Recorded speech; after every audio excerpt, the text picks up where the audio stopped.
नमस्कार, आप देख रहे हैं रबजी लाइव और मैं हूं अभिषेक मिश्रा। वीआईपी पार्टी के बड़े नेता, वीआईपी पार्टी के सर्वे सर्वा और बिहार सरकार में मंत्री मुकेश सहनी ने अब एक तरह से खुले जंग का ऐलान कर दिया है। हालांकि मुकेश सहनी के जो तेवर हैं, मुकेश सहनी की तरफ से आने वाले जो बयान हैं और मुकेश सहनी जिस तरह से फ्रंट फुट पर खेलते दिख रहे हैं, उससे ये साफ है कि मुकेश सहनी इरादा कर चुके हैं और कहीं बीजेपी के साथ, एनडीए के साथ उनकी राहें जुदा हो जाएंगी। यह भी अपने आप में बड़ा सवाल है। मुकेश सहनी क्या एनडीए से अलग हो जाएंगे?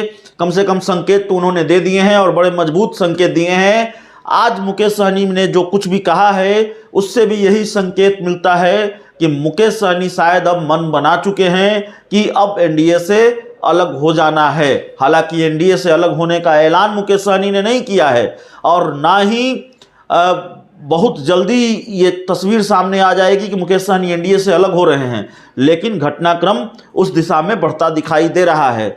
मुकेश सहनी ने आज प्रेस कॉन्फ्रेंस की और बिहार विधान परिषद की जिन 24 सीटों पर चुनाव होने वाले हैं, उन 24 सीटों को लेकर एक बड़ा बयान दिया है। उन्होंने कहा है कि अगर हम एनडीए में हैं तो एनडीए में सभी सहयोगियों के बीच सीटें बंटनी चाहिए। एनडीए मिलकर ये चुनाव लड़ेगा, सबकी हिस्सेदारी होगी, सबकी भागीदारी होगी, और नहीं है तो फिर 24 सीटों पर हम अकेले चुनाव लड़ने के लिए तैयार हैं। 24 सीटों पर हम अकेले उम्मीदवार उतारेंगे। अभी मैं उत्तर प्रदेश के चुनाव में व्यस्त हूं और विधान परिषद के चुनाव को लेकर, सीटों को लेकर हमारी कोई बातचीत बीजेपी से नहीं हुई है, लेकिन वीआईपी पार्टी एनडीए का हिस्सा है। 4 सीटें वीआईपी पार्टी को मिलनी चाहिए। अगर 4 सीटों पर सहमति नहीं बनती है तो वीआईपी पार्टी विधानसभा के चुनाव, माफ कीजिएगा, विधान परिषद के चुनाव में सभी 24 सीटों पर अपने उम्मीदवार उतारेगी। तो बड़ा बयान है मुकेश सहनी का, और इससे पहले बीजेपी ने भी बहुत क्लियर कर दिया था 24 सीटों पर चुनाव होने वाले हैं। और बीजेपी ने कह दिया था, दिल्ली में बीजेपी के राष्ट्रीय अध्यक्ष जेपी नड्डा के साथ बिहार बीजेपी के बड़े नेताओं की मीटिंग हुई थी।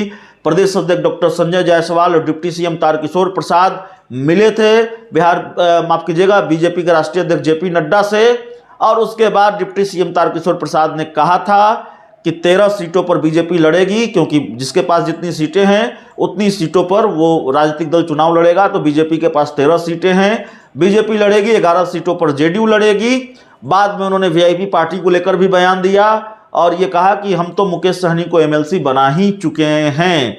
तो ये साफ कर दिया गया था बीजेपी की तरफ से पहले ही कि मुकेश सहनी को, वीआईपी पार्टी को विधान परिषद के चुनाव में हिस्सेदारी नहीं मिलने जा रही है। अब इस पर रिएक्शन सामने आया है कि अगर 4 सीट नहीं मिली, हिस्सेदारी नहीं मिली, तो वीआईपी पार्टी अकेले चुनाव लड़ेगी। बहुत क्लियर आज मुकेश सहनी ने कर दिया है। तो इस पूरी रिपोर्ट में इतना ही, इस पूरी बातचीत में इतना ही। बहुत बहुत धन्यवाद।